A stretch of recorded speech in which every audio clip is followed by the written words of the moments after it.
জামাতের জনসভায় দেখা গেল ভিন্ন দৃশ্য, নারী পুরুষেরা জন্য আলাদা বসার ব্যবস্থা। দর্শক দেখতে পাচ্ছেন নারীরা এক পাশে এবং পুরুষটা কিন্তু অন্য পাশে রয়েছে। এটি রাজধানীর কামাল আতাতুর্ক মাঠে অনুষ্ঠিত হতে যাচ্ছে। এটি কিন্তু ঢাকা 17 আসন, যেখান থেকে জামাতের পক্ষ থেকে দাঁড়িপাল্লা প্রতীকে লড়বেন জামাতের হেভিওয়েট প্রার্থী ডক্টর খালেকুজ্জামান এবং অন্যদিকে বিএনপির পক্ষ থেকে লড়বেন বিএনপি চেয়ারম্যান তারেক রহমান। এটি কিন্তু এবারের ত্রয়োদশ জাতীয় সংসদ নির্বাচনের যে নির্বাচন আসছে সেটির আলোচিত একটি আসন, অর্থাৎ যে আলোচিত আসনগুলো রয়েছে তার মধ্যে এটি অন্যতম। এবং এই জনসভায় কিছুক্ষণের মধ্যেই আসছেন জামাতের আমির ডক্টর শফিকুর রহমান। এই মুহূর্তে কিন্তু জামাতের এই জনসভায় মাগরিবের নামাজের যে বিরতি সেটা চলছে। এই মুহূর্তে ঠিক কিছুক্ষণের মধ্যে এখানে আসছেন জামাতের আমির ডক্টর শফিকুর রহমান। তার অপেক্ষায় কিন্তু তারা রয়েছেন এই রাজধানীর বনানীতে যে কামাল আতাতুর্ক মাঠটি রয়েছে, ঠিক সেখান থেকে বাংলাদেশ টাইমসের ফেসবুকের লাইভের মাধ্যমে দেখানোর চেষ্টা করছি যে জনসভা হতে যাচ্ছে। দর্শক দেখতে পাচ্ছেন এই মাঠে কিন্তু নারী এবং পুরুষ দুই পক্ষই রয়েছে এবং আমরা দেখতে পাচ্ছি এক পাশে কিন্তু নারীরা এবং অন্য পাশে পুরুষরা রয়েছে। দর্শক রাজনীতির মাঠে কিন্তু এখন সবার চোখ সেই অর্থাৎ আগামী যে ত্রয়োদশ জাতীয় নির্বাচন আসছে 12 ফেব্রুয়ারি, তাকে কেন্দ্র করে কিন্তু রাজনৈতিক দলগুলো যে জনসভা এবং মিছিল মিটিং, সেই চিত্রে কিন্তু দেশ জুড়ে সবার চোখ এখন রাজনীতির মাঠে। অর্থাৎ জামাতের আমির এই জনসভায় কিছুক্ষণের মধ্যে আসছেন এবং এখান থেকে কিন্তু তিনি শেষ করে আগামীকালকে দেশের দক্ষিণাঞ্চলে যাবেন, বিশেষ করে নোয়াখালী, লক্ষ্মীপুর, ফেনী সহ বেশ কিছু জেলাতে তিনি যাবেন এবং সেই দিকে কিন্তু তিনি 2 দিনের সফর শেষ করবেন। এবং তিনি কিন্তু গতকালকে তার যে নিজে যে আসন থেকে নির্বাচন করবেন ঢাকা 15, সেখানেও তিনি গণসংযোগ করেছেন এবং আজকে কিন্তু তিনি প্রায় 4টি জেলাতে প্রায় 4টি আসনে তিনি জনসভায় যোগ দিচ্ছেন এবং তার প্রেক্ষিতে আমরা দেখতে পাচ্ছি কিছুক্ষণের মধ্যেই তিনি এই জনসভায় আসবেন এবং সেখানে কিন্তু তিনি প্রধান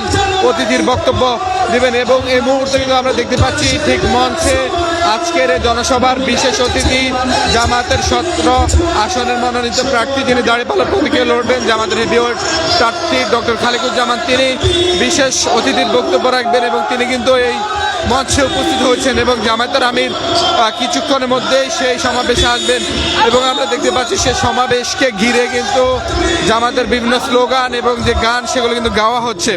আমরা দেখতে পাচ্ছি তারা কিন্তু জামাতের যে টি শার্ট এবং ক্যাপ পরে কিন্তু এখানে বসছেন এবং স্লোগান দিচ্ছেন। ঠিক এই মুহূর্তে কিন্তু মাগরিবের নামাজের যে সমাপ্তি, মাগরিবের নামাজের জন্য যে বিরতি দেওয়া হয়েছে সেটি কিন্তু শেষ হয়েছে এবং সবাই কিন্তু আবার মঞ্চের দিকে ফিরছেন এবং মঞ্চ থেকে কিন্তু বিভিন্ন ইসলামী সঙ্গীত গাওয়া হচ্ছে এবং কিছুক্ষণের মধ্যেই সেখানে জামায়াতের আমির ডক্টর শফিকুর রহমান আসবেন, তার অপেক্ষায় কিন্তু রয়েছে সবাই।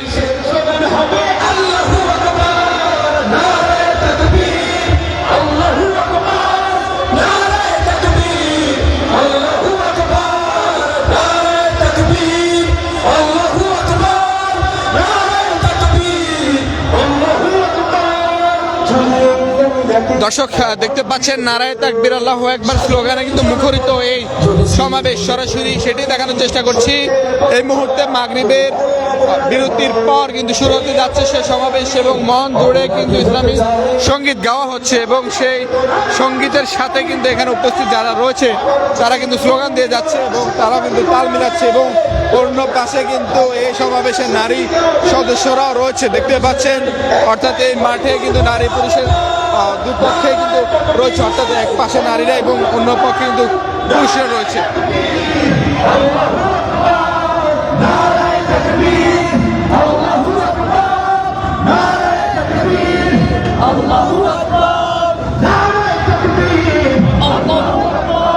দর্শক ঠিক এই মাঠে কিছুক্ষণের মধ্যে আসছেন বাংলাদেশ জামায়াত ইসলামের আমির ডক্টর শফিকুর রহমান, তিনি কিছুক্ষণের মধ্যে সেখানে উপস্থিত হবেন এবং আমরা দেখতে পাচ্ছি তার অপেক্ষায় রয়েছে। এবং এই মুহূর্তে কিন্তু মাগরিবের নামাজের বিরতি শেষ হয়েছে এবং সবাই কিন্তু মঞ্চের দিকে ফিরছে এবং এই মাঠে কিন্তু কিছুক্ষণের মধ্যে জামাতের আমিরের অপেক্ষায় সবাই, অর্থাৎ জামাতের আমির আসছেন তার অপেক্ষায় কিন্তু মাঠের সবাই অপেক্ষা করছেন। অর্থাৎ এতক্ষণ কিন্তু মাগরিবের বিরতি ছিল এবং বিরতির শেষে সবাই কিন্তু নামাজ পড়ে এই মাঠের দিকে ফিরছেন এবং আমরা দেখতে পাচ্ছি সেই মাঠে কিন্তু নারী পুরুষ যাদের জন্য আয়োজন করা হয়েছে তারা কিন্তু এই জনসভায় উপস্থিত হচ্ছেন ধীরে ধীরে।